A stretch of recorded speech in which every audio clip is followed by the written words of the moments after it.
ମୁଁ ଆଜି ଦେଖାଉଛି ପୋଦିନା ଗଛ। କେତେ ସୁନ୍ଦର ଗଛ ହେଇଛି, ପୁରା ଗ୍ରୀନିଶ ଗ୍ରୀନିଶ ଗଛ। ଆର ସ୍ମେଲ ବହୁତ ସୁନ୍ଦର। ପୋଦିନାକୁ ଆମେ ଚଟଣି କରି ଖାଉ, ପୋଦିନାକୁ ଆମେ ସରବତରେ ମଧ୍ୟ ବ୍ୟବହାର କରୁ।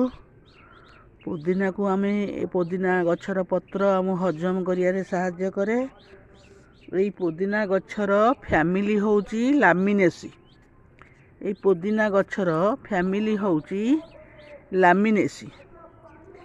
ଏହାର ବଟନିକାଲ ନେମ୍ ହେଉଛି ମେନ୍ଥା ପିପରିଟା। ଏଇ ଗଛର ଫ୍ୟାମିଲି ହେଉଛି, ପୋଦିନା ଗଛର ଫ୍ୟାମିଲି ହେଉଛି ଲାମିଏସି ଏବଂ ଏହାର ବଟନିକାଲ ନେମ୍ ହେଉଛି ମେନ୍ଥା ପିପରିଟା। ମେନ୍ଥା ପିପରିଟା। ଏହି ପୋଦିନା ପତ୍ର ରସ ସହିତ ଗୋଲମରିଚ ଗୁଣ୍ଡ ଏବଂ ସାମାନ୍ୟ ସୌନ୍ଦବ ଲବଣ ମିଶାଇ ଦିନକୁ 3 ଥର ସେବନ କଲେ ଅଜୀର୍ଣ୍ଣ ଦୂର ହୁଏ, ମାନେ ଡାଇଜେସନ୍ କରିଥାଏ, ଇନଡାଇଜେସନଟା ଦୂର ହୋଇଥାଏ। ପୋଦିନା, ତୁଳସୀ ଓ ଅଦା ରସ 2 ଚାମଚ ଲେଖାଏଁ ଦିନକୁ 2 ଥର ଖାଲି ପେଟରେ ସେବନ କଲେ ଅମ୍ଳ ପିତ୍ତ ଦୂର ହୁଏ। ମାନେ ପୋଦିନା ପତ୍ର ରସରେ ଆମର ଡାଇଜେଷ୍ଟିଭ୍ ଫଙ୍କସନ୍ ଅଛି।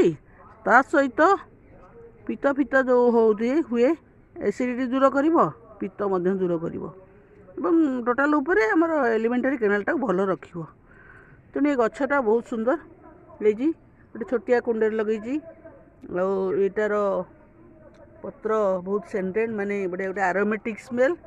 ଏ ପତ୍ର ଗୋଟେ ଆରୋମେଟିକ୍ ସ୍ମେଲ୍, ବହୁତ ସୁନ୍ଦର ହେଇଛି।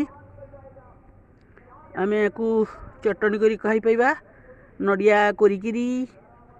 ଏତେ ପୋଦିନା ପତ୍ର ହେବ ନାହିଁ ଯେ ଧନିଆ ପତ୍ର ଭଳିଆ ଚଟଣି କରିବା, ଯଦି ହେବ କରିହେବ, ନହେଲେ ନଡ଼ିଆ କୋରିକିରି ପୋଦିନା ପତ୍ର ତା ଦେହରେ ମିଶାଇକି ଗ୍ରାଇଣ୍ଡିଙ୍ଗ କରି, ତାପରେ ସେଥିରେ ତେନ୍ତୁଳି ଟିକେ ଦେଇ ଚକଟିକି, ସେଥିରେ ଚିନି ଟିକେ, ଜିରା ଗୁଣ୍ଡ ଦେଲେ ବହୁତ ଟେଷ୍ଟ ଲାଗେ।